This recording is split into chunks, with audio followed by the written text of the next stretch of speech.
The recording. Let's see who's all with us. Joyce is here. Hey, Joyce, welcome. Hi. It's been a while. I don't think I've ever met you really. I've emailed with you, and we've had some chats back and forth. You invested in a camera. Thank you. Great. Finally Yeah, got a camera. what's that? I finally got a camera. You finally got a camera. You must have had a listing close or something. You invested in some technology. Is that what happened?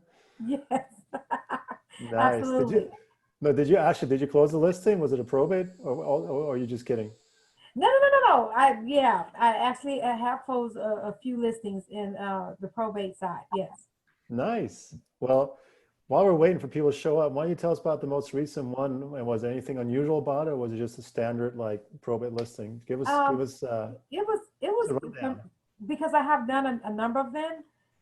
It was kind of standard. This one, I actually experienced getting involved in the estate sale process, so that was interesting.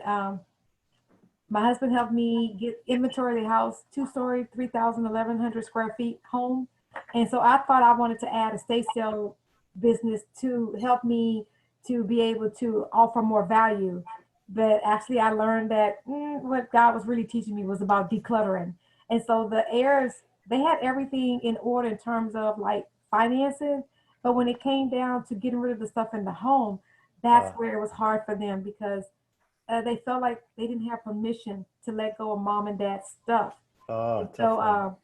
just not hearing those words, and all the memories attached to it, that was very hard. So we were able to help because we saved the money on the estate sale by doing the work for them. So we came in and spent the whole month of February decluttering, going through inventory and organizing things for the sale because we thought we were going to do it. That was going to be what I was going to go into, that side of the business to add value to the probate side.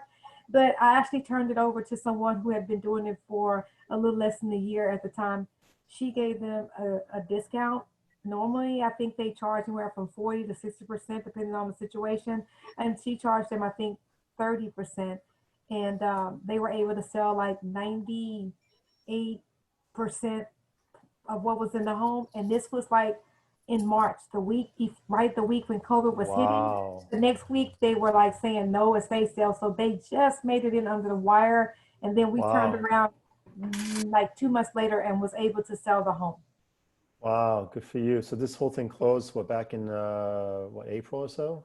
The estate sale was done in March, and we closed in May.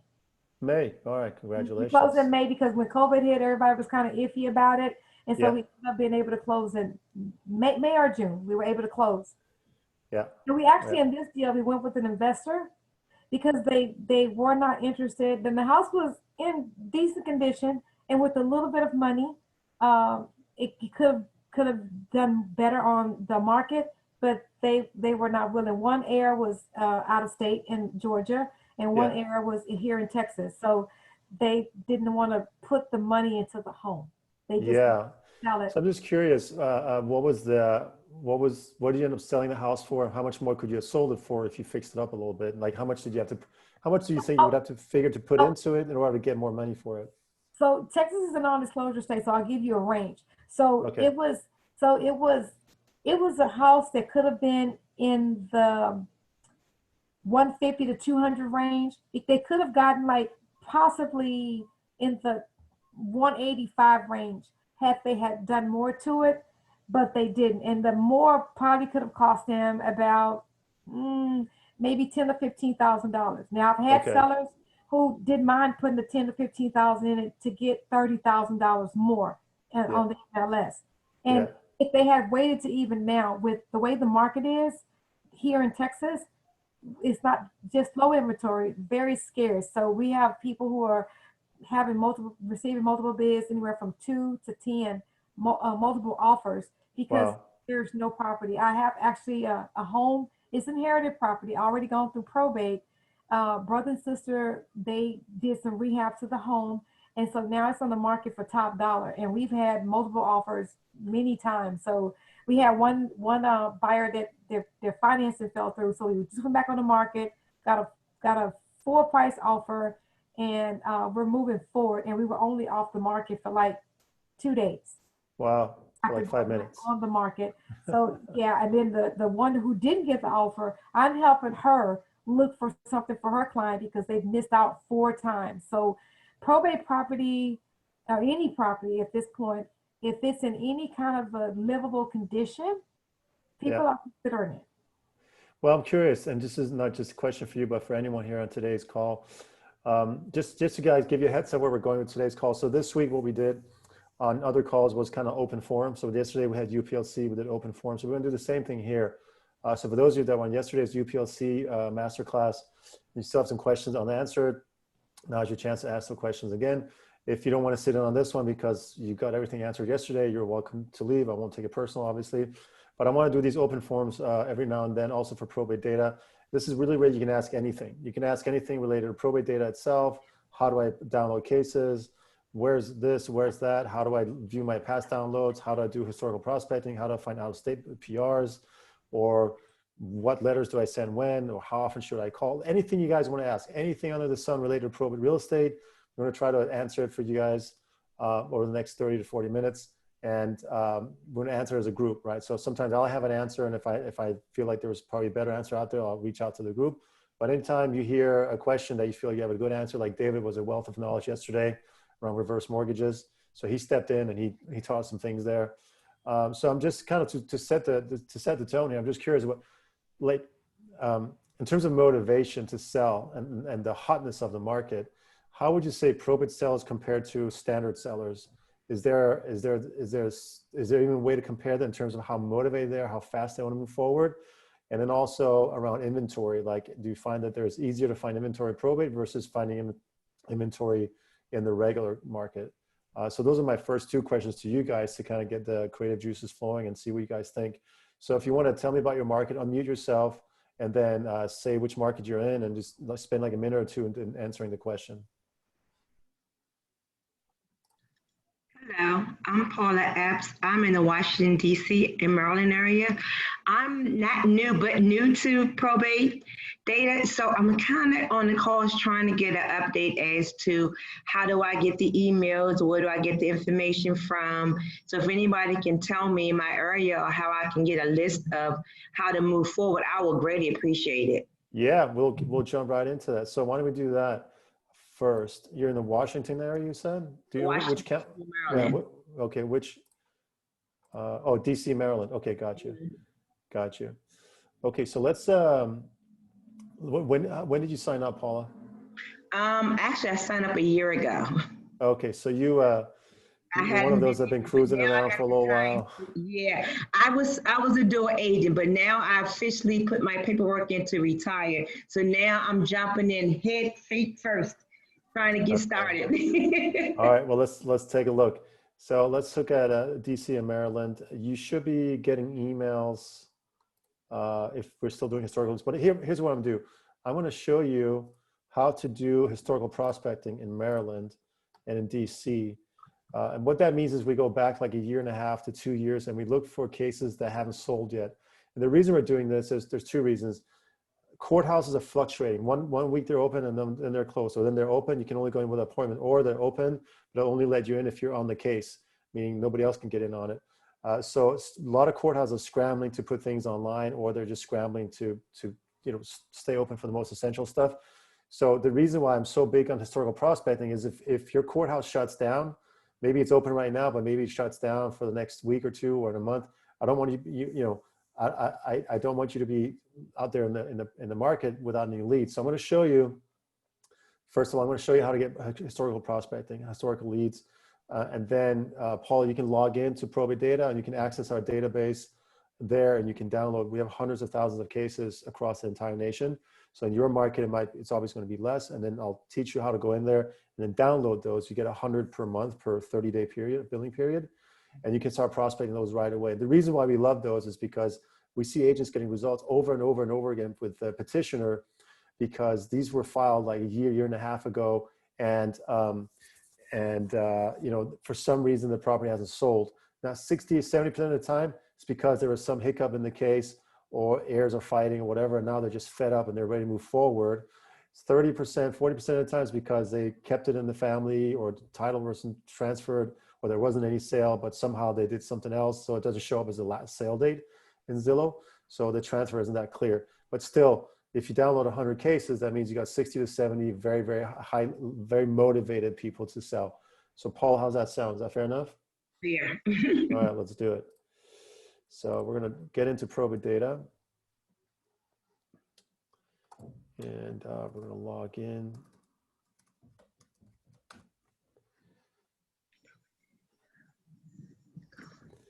And I'm just going to sign in here. So now when I log in, you're going to see a few things on my screen that you won't see in yours because I'm an admin. So don't pay attention to that. Like you'll see a black bar and you'll see like I have unlimited downloads. So just ignore that. So we're going to do a new search here, and we're going to do DC, Maryland area. So we have Maryland here. I'm going to click on Maryland. And then I'm going to go here and I'm going to say, let's do like about a year and a half ago. So that puts us like 9/11 of 2019. So I'm going to say 6/11, let's do 6/1, 2019 through, I'll just do 9/30, 31, yeah, 9/30, 2019. So that's about a good year and a half ago or so, right? Year and 3 months. Which counties are you in, Paula? Prince George's in Montgomery. Okay, so I select those two. Mm-hmm. Now you see those eyes here, courthouses closed to researchers, Prince George's courthouses closed to researchers. So that means right now, if we update these every week, we let you guys know what's going on with the courthouses.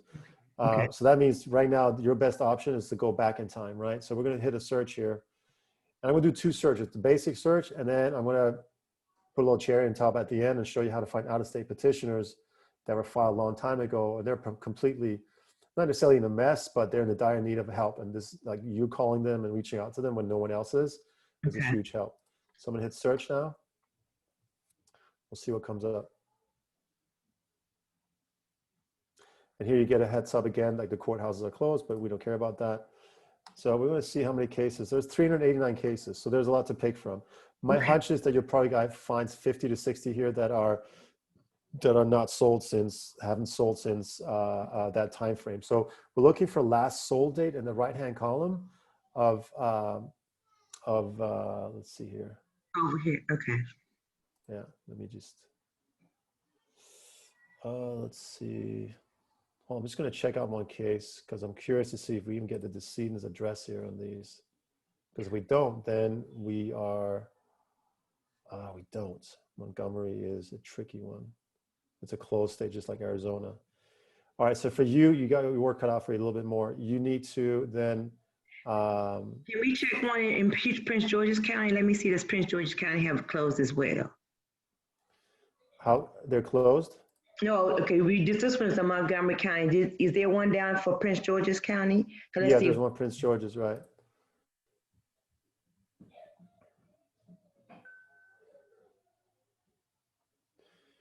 Okay, so it looks like they don't publish the address of the deceased at the time of passing. So Prince George's, Maryland, what you need to do here is you need to reach out to the petitioner. So here's what I would do. You have an email address here, right? And I would either email them or call them. So you shoot a little bit in the dark here, but it's still valid. Like I've seen out of 389 cases, you'll probably hit 60 to 70 of them that are still valid where they haven't sold the property yet. So what I recommend is one of two things. You can either email them and say, hey, this is Paula. I'm a C-Press. I'm assuming you're C-Press, right?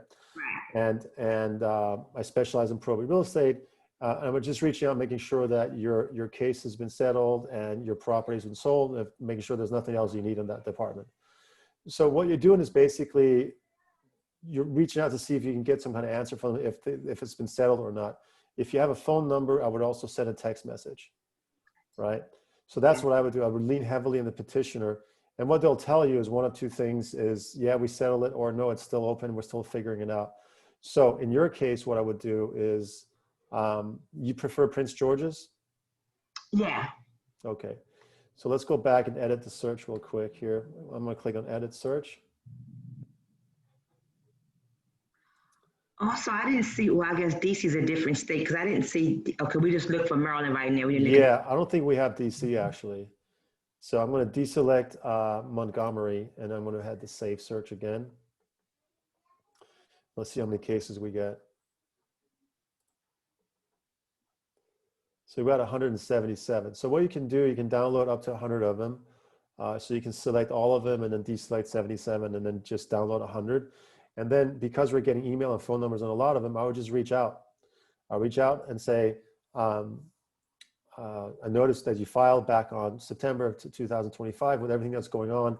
I know the courts have been really slow. I just want to make sure you've been taken care of.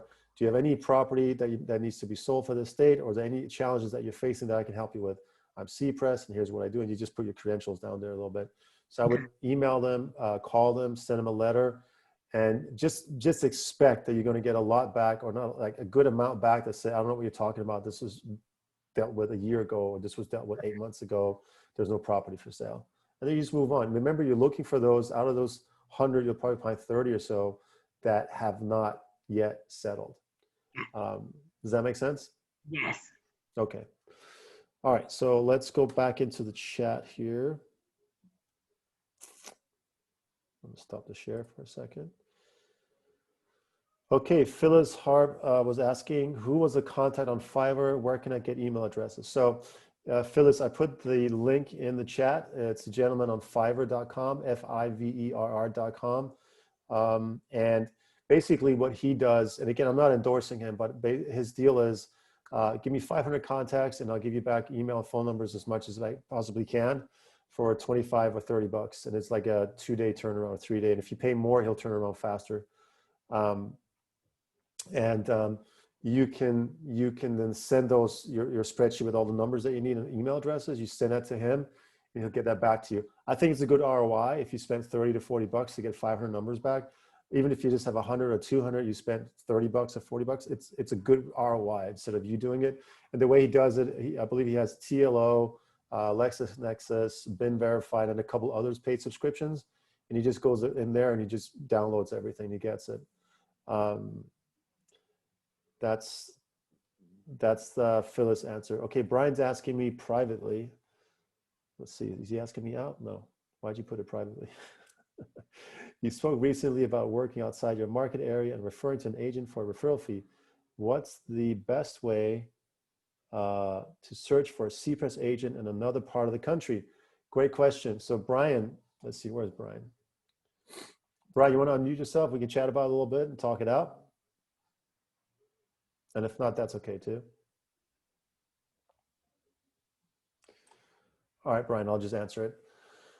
So the best way I know to find CPRES agents is you could do one or two things. You can go into, if you still have CPRES membership, go into Facebook and say, hey, I'm looking for an agent in this market. Are you willing to work with me? If I do all the prospecting, set up appointments for you, you go close a deal, we split commissions. You may not want to put that in the whole Facebook message, but just say, I'm looking for an agent to work with in such and such market. So you could do that. The other way you can do is go to usprobateservices.org, usprobateservices.org, and then punch in your zip codes that you want to prospect in or you want to work in, and then see who's certified there, and then just reach out to them directly there if you want to look for them. Because active CPRES agents, they also have a profile on US Probate Services. So let me put that in there. US Probate Services. US Probate Services.org. So that went to Brian. Let me send it to everybody. Okay, so www.usprobateservices.org. Okay, Joyce is asking, demonstrate how to do an advanced search. Okay, we could do that. Jeff Collins, so the contact for Fiverr is in the chat. Phyllis just reposted it. Maybe I put that, did I put that private for Phyllis only? No, it's there, okay. So Jeff, you see it? You good? You got it? Awesome. Yeah, I see it right there. Make sure you feed those animals behind you, okay? They look hungry. Okay. Linda's asking, do most people screen each call through a do not call service or just hope for the best and call? Well, I don't make any calls, so it's not for me to answer. What's everybody saying? We talked about a little bit about this yesterday. So what are people doing out there? What are you doing in terms of figuring out if people are on a do not call list? Yeah, I run them through for the do not call list. I put them through a scrub on the dialer I use. What dialer are you using? I'm using Mojo. And they have a scrubber included there? Yeah, it's part of the program. I just use the single line dialer because a 3-line dialer is kind of out of compliance. Okay. So, and they'll scrub it and they'll let you know if they're in the do not call list. And I'm just curious, percentage wise, how many numbers would you say are on the do not call list when you start reaching out? Probably like 60% of the numbers are on the do not call list. So what do you do then? Is this being recorded? I don't call them. Good answer. All right. So does do not call also include do not text? Is that the same thing? You just can't reach out to them by phone? Yeah. If you're a licensed realtor, as a licensed realtor, you can't text. It's unsolicited text you cannot do. You'll get in trouble for that. There's actually a guy in my marketplace that got $100,000 fine for texting unsolicited text. Wow. But if you're an investor, you're fair game if you're approaching it as an investor. Really? Okay. So if you read and listen between the lines here, if you have one of your investor buddies make the call for you, you're good. But don't have anyone call from your company or under your name. Yeah, if you're like I approach it from my investment. I'm truly calling to buy flips. Yeah. So if you want to list it, that's fine too. Yeah, that's a separate conversation for another time. I'll call you back on that. That's a separate phone call. Gotcha. Okay. Let's see here. Carrie Ross, you having trouble with audio? If you let us know if you still have audio, maybe turn up the volume on your end, maybe the dial.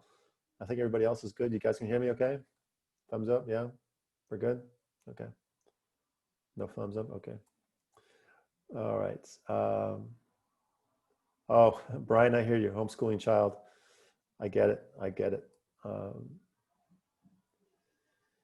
Linda's asking, is there a separate CPRES Facebook page or the MTI Education Facebook page covers it all?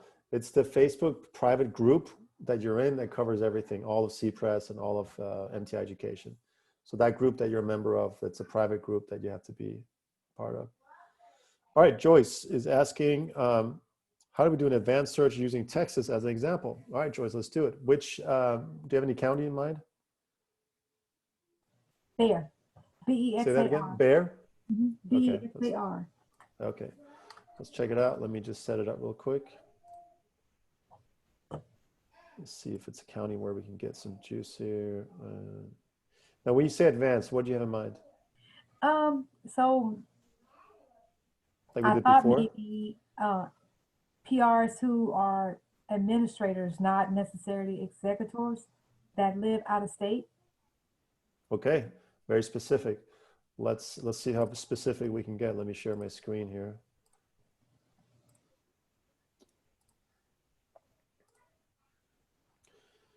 Okay, so I've already selected Bear. Now we see here that the courthouse is closed. Okay. So I'm gonna see, I don't know if we can select administrator or executor. Let's try. You want administrators? Yes. Okay. Because I'm thinking they need help because, well, Because I what? guess because they're going by what the court says, so they're not necessarily able to sell right away. And so they're going step by step, and the attorney may not be educating them on how to do the inventory, how to do certain things that. Let me tell you, just because you're mentioned in a will, it does not make you an expert.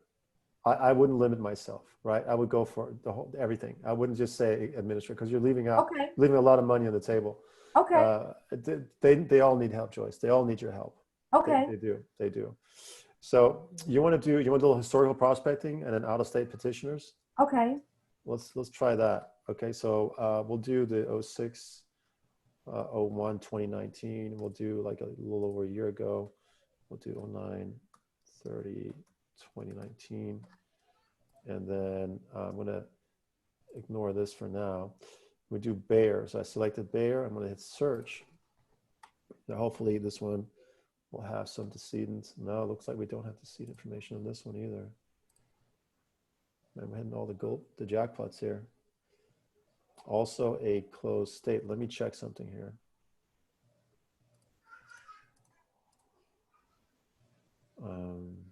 Is there anything with zip? Oh, there's some zip codes here. Okay. So here's what, oh, there's 1,000 entries. All right. So let's do this. Let's go do a little further here. So I'm guessing what's happening is that they don't have to disclose the information, but look, wherever you see zip code. So what I did, I sorted by zip code. I don't know what B means. That's a typo. But here's what I go through. So whenever I click on show, what it does, it makes a real-time call over to Zillow, and it pulls the last sale date there. Now we're in the process right now of changing our data provider for this kind of information. We're going to partner up with CoreLogic. You guys heard of CoreLogic? They're the ones that supply all your title companies with the data. So we're going to go tap into their database and pull information from there. And Zillow also gets their data from there. So we're hoping we'll get more accuracy with Zillow, with CoreLogic directly. But right now we have Zillow, and it works a lot of times. And when it doesn't, it'll show up in NA.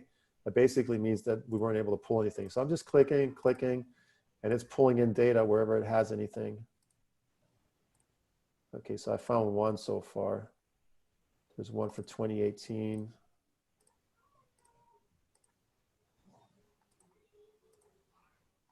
I'm just going to go down here. So Zillow is not really cooperating a whole lot. I found a few. So I found this one for 2018. You see that one right here, Joyce? Mm-hmm. So I'm going to select that one.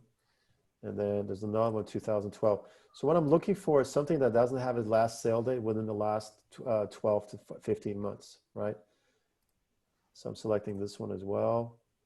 2020, I'm not interested. 2019, I'm not interested. 2011, I am interested, right? Because that's the last sale date. 2003, and I'm going to keep going. So you got a lot to choose from here, and this will take a little bit of work. The reason why you have to do this one at a time is because it's making a real-time call. It's not checking the last sale date as of a year ago. That's completely irrelevant. It's looking at the last sale date as of this very minute that you and I are talking. It's trying to pull that from Zillow directly. And I think what's happening, Zillow's shutting things down slowly as they're migrating to some other system. Which is why we're shifting to another system too. But here's 2017. And just keep at it. It's a little bit like playing a game almost. Let's see if we can get one or two more. So pop quiz 2018, is that good for us? We want to grab this one? Let's try it just to see. Yeah, because the date is right? Look, there's 2018. I don't know if you guys can hear my daughters in the background. So hopefully it's not too interrupting. Let's see here. Let's get one more. I'm surprised you're getting so many with the dates. A lot of times I just get the NA. Yeah, you know what? It's what I did was, here's 2019. That's not interesting. 2008. That's interesting, right? So I got a handful. Let's just say I got 5 or 6, right? So I'm going to export them out to a CSV file. I like CSV because now I can sort it and I can go through different kind of stuff with it. And I can do interesting things. I can sort it by value, whatever it is that I want to do. I can also do mail merges. I can look up phone numbers, all this stuff. And we're still, by the way, when we're downloading this, these older ones probably we may not have phone numbers, but we have lawyer phone numbers. Let me make this bigger. Let's see here. So lawyer, we have all that. Executor or administrator, we have all that right here. Petitioner address. Oops. I have a question for you, Jonathan. Yeah, who's this? Jeff? So with that right there, you don't have their phone number. Is that something that you would submit to that Fiverr guy to get whatever phone numbers they could get? Exactly. Yeah, you nailed it. That's exactly right. So imagine I had like 100 of these or a couple hundred of these. I would just send it over to him and he would just find those phone numbers. Okay, so let's see what we got here. Let's make this relevant. So we got about $1.7 million worth of listings here that you can now pull on, Joyce. And now what you want to do, obviously, you want to verify this with your local MLS. You want to see what the last sale date, if it's actually this date right here. And if this corresponds with the actual last sale in MLS, that's when you reach out and say, I noticed, things haven't closed. I'm just curious, did you transfer it within the family, or is there something I can help you with? What's your biggest challenge right now? And you just get the conversation going. You're not looking for a yes, no answer. You're looking for a conversation. So this is a really great search. I highly, highly recommend this search for everybody. George, does that make sense? That makes sense. That makes sense. Okay. I guess I've been trying to do the search, and I actually haven't, over since 2018, really haven't downloaded much, because I don't want to go above the 100, and I want to make sure that these are leads. I don't want to download them and then go look at them, and it takes time to actually go through them. Yeah. But those were like, can you send me those? Because those are really good leads. Can you send me that in the PDF file? Those 7, I appreciate it. Yeah, I'll send it to you. I'll send it to you. Just message me privately on the chat with your email address, and I'll send it over to you. Perfect. I have one last question. Yeah, go for it. Margaret, I don't think Margaret's on here, but she's probably in UPLC. We partnered, me and Margaret and Lena, we partnered in the UPLC for accountability. Yeah, and she great. really sent me some good information. One thing she told me to do is check the obituary, since the courthouse is closed and stuff. And me and my husband went in there and started looking, and we found a ton of stuff. Like the funeral is like tomorrow, that kind of thing, fresh. Yeah. Like they just passed away, and a lot of great information. And some of them are in my area that I know well. So I was like, okay, I need to talk to Jonathan. How do I approach that? Because this is like, we haven't even had time to bury our loved one practically, or we just buried them like 2-3 days ago. Yeah. How do you approach that? Well, you approach it with a lot of care and a lot of compassion, because when people file for probate, that's they're signaling they're ready to move on, right? When someone just buried their father or their mother or grandmother or spouse or something, they just, like you said, they just buried them. They may not have thought about this state. They may think they're in good shape. They may think, oh, grandma had a will, we're good. They don't know what they don't know right now. So approach them and say, hey, you want to sell the house? It's tactless. So I would approach it from, if you really feel like this is something that's happening in your community, I would send them a condolence letter, or I would find a way to just reach out and condolences. That's it. And then maybe in the condolence letter, if anything ever comes up around probate, this hits 95% of Americans, I'm here to help. Something like that. Very gentle with a great deal of compassion, because even though 95% roughly of Americans don't have a living trust, it doesn't mean they have to file for probate right away, especially if the house is free and clear, if it's transferred in between spouses, there's no motivation to sell, like mortgages paid off, they're paying the property taxes, they might want to move into grandma's house because it's been in the family for a while, who knows, right? So you definitely don't want to go at it with the assumptive close. Does that make sense? Right. So if I send a card, and I totally get it, because this is a tender moment, and they're not thinking about anything except for their loved one. They're still mourning. So is it rude to put my card to say this is what I specialize in, or don't put the card, just send the condolences and say, I'm familiar with helping families going through various processes. Do you know the golden rule? Mm-mm. The golden rule is basically, don't do unto others what you don't want done unto yourself. Okay. So put yourself in those shoes. That's out of the Bible. That's not a golden rule we came up with. It's basically, there's two versions of it. Yeah, do unto others what you want done unto yourself. Got you. The Jewish version is like, don't do unto others what you don't want done unto yourself, because what's good for you may not be good for others, but what really doesn't work for you, or what seems imposing on you, is very likely to be imposing on others. So put yourself in their shoes if you've experienced loss in your life before, if someone's passed away, you know what's going on. So a postcard, and then you decide for yourself. I don't want to make a blanket statement like, yeah, include a card, don't include a card. It all depends.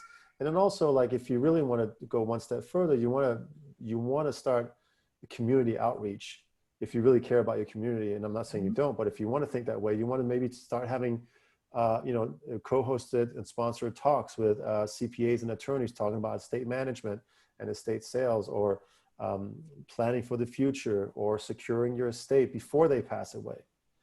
Because I can tell you, like, if you go that way, if you go pay forward, say, look, don't get into this trap where you're going to go through probate. I can tell you, as a probate real estate specialist, CPRES, I've seen the mess that people go through, and I don't want you to go through it. This is why we're putting this class together. And then maybe the attorney gets some business out of it, maybe they don't. But you see, you're leading with the heart. You're moving forward in a way that you would have appreciated that if someone came to you with that kind of approach, right? I remember like when my father passed away, luckily he had a trust, but it got me thinking about how good is this trust? And I started going to these classes and like talking to attorneys, and there was a free class that someone put on, and she was amazing. And we ended up going with her just because she paid it forward. She always led with education. And that's what, MT Education and Probate Data, we're all about leading with education. Then you guys can decide for yourself. Make sense? Makes sense. Thank Okay, you. great. All right, let's see here. Kathy's saying, I go to Spokia for my phone numbers and emails. Monthly fee is low. Okay, so Spokia probably has a paid version and a free version, so check it out.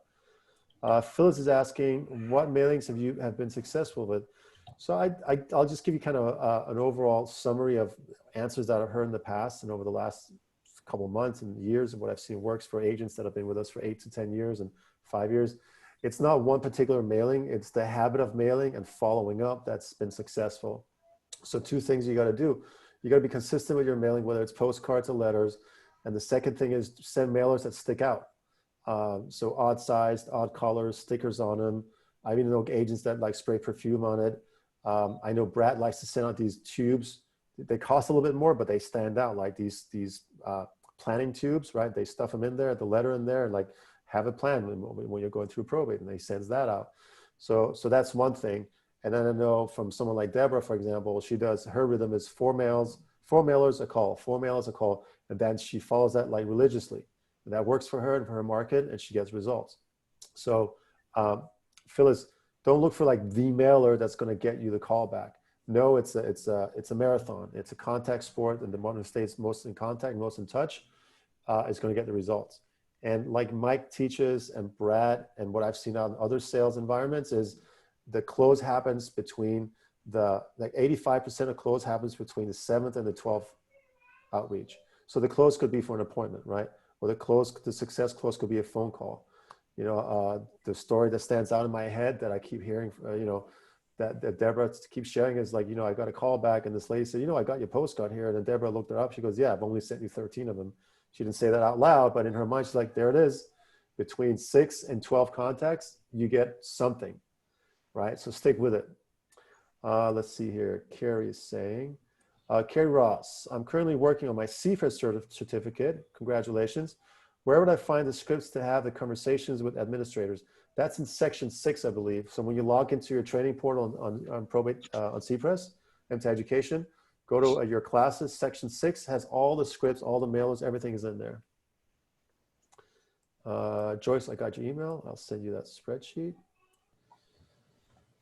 Let's see. I'm a little bit over time. I apologize, but hopefully you guys are learning together as a team here. Brad is asking, does anyone have experience with video content marketing? Brad, yesterday we had a lot of people talking about BombBomb. Are you familiar with BombBomb? Unmute yourself. We can't hear you. I had to unmute myself. Yeah, I know what, I've never used it, but I'm familiar with it, yes. It seems to be it seems to be getting, I'm hearing a lot. So either it's like the thing that people are doing now, or it's the thing that's getting results, or it's both. I don't know.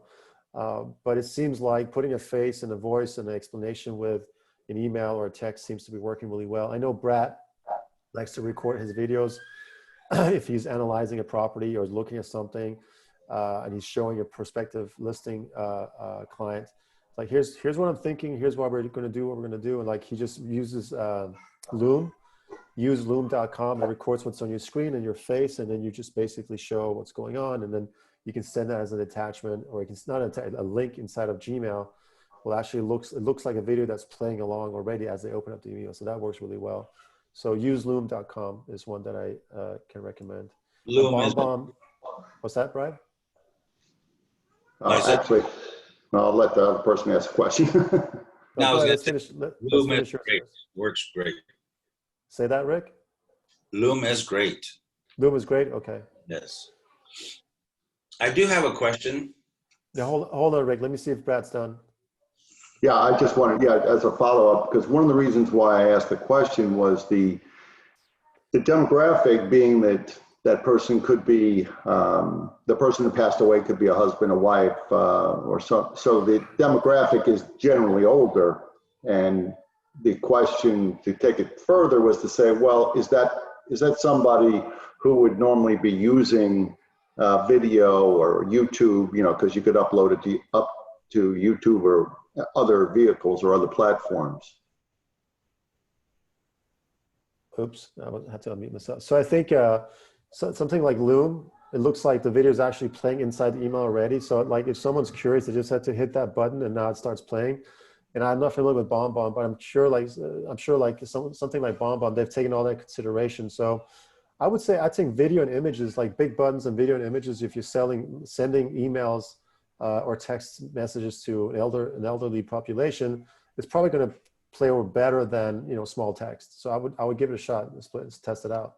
It definitely was. Is that LOOM? Is that? Yeah, LOOM. Use loom.com. I'll put it in the chat. Perfect.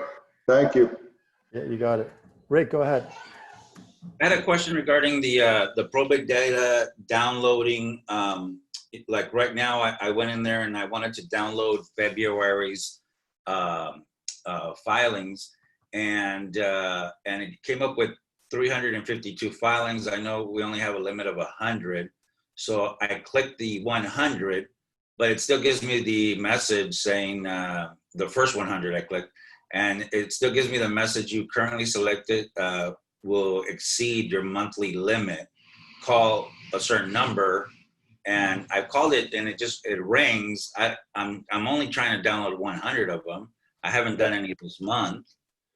Why don't you? Which county is this for, Rick? This is for I'm doing LA and Orange. Okay. So let's do this. Can you email me directly, info@probatedata.com? Okay. And then what I'll do is I'll go into your account and this is for February of this year. Mm-hmm. Yes. You just wanted to grab the first 100? Yeah, well, because I mean, I didn't want to go through every single one and open up. Is there a way to open all of them up so you can go from one to the next, or you have to open them all separately to look them over? You can open them in separate, like in separate tabs if you wanted to. Okay. But there should be a way you can just click next and it goes to the next lead. That would be a good way to do that. So why don't I do this? Just email me, info@probatedata.com. And then what I'll do is I'll go in and look at what you were looking at, and I'll grab those and send them over to you. Okay, great. Yeah. Henriette is asking the question I had yesterday. Okay, the download is not based on the calendar month. That's correct. So Rick, maybe it just as a follow-up, when you try to download, there's a window that shows up what you've already previously downloaded versus what you're trying to download. And Henriette is saying, and she's pointing out that it's not by calendar month. So it doesn't, the 100 doesn't renew every calendar month. So it depends when you signed up. So if you sign up like on the 15th, every 15th of the month, it's going to renew for another 100. So do you know off the top of your head when you signed up? When I signed up was probably back in March. Okay. And I've never downloaded any. I've only used the ones that you guys email. Yeah. And that's basically whatever we email you is going to be the same thing you find in there. There's no difference. So you didn't miss out. That's why I was going back to February. Oh, smart move. I like it. Up, but I haven't downloaded any. Okay. So why don't we do this? Why don't I just grab all of February and I'll email it to you. Can you just put is Rick, our realtor at yahoo.com, is that the best email for you? Yes. Okay, good. So let me just make a note of that. So two things I got to do. I got to email Joyce and I got to email Rick. Rick R. Realtor at yahoo.com, and then Joyce Marie. I have one quick question. This is Paula. I don't get an email with a list of names. How do I get it? Who do I request that through? Yeah, so unfortunately, because your courthouse closed, there's nothing new coming in, so we're not sending out any emails. So you've got to go back. Yeah. Gotcha. So Rick, you wanted February. We do February for LA and OC. Okay. All right, guys. Let's see. Cloud HQ that you can use for sending video via Gmail. Okay, Joe's saying Cloud HQ is another good tool you can use for sending video via Gmail. They have a ton of extensions to use with Gmail. There's a free account and paid version. Thanks for the heads up, Joe. I appreciate that. I didn't know about that. All right. We went a little bit over time, roughly 18 minutes. I hope you guys are okay with that. Hey, Lena. Thank you so much for all your questions. I think we learned a lot today. And what we'll start doing next week, we'll go back into like teaching specific components around probate data. But I think every 3 weeks or so, every 4 weeks, we'll do open forum, open questions. Maybe we'll do a blend and we'll find a rhythm together. If you have any questions, just email info@probatedata.com. Until then, I'll see you guys next week and have a great weekend. Until then, be well, stay safe, and wash those hands. Bye. Thank you very much. Yeah, my pleasure. Bye.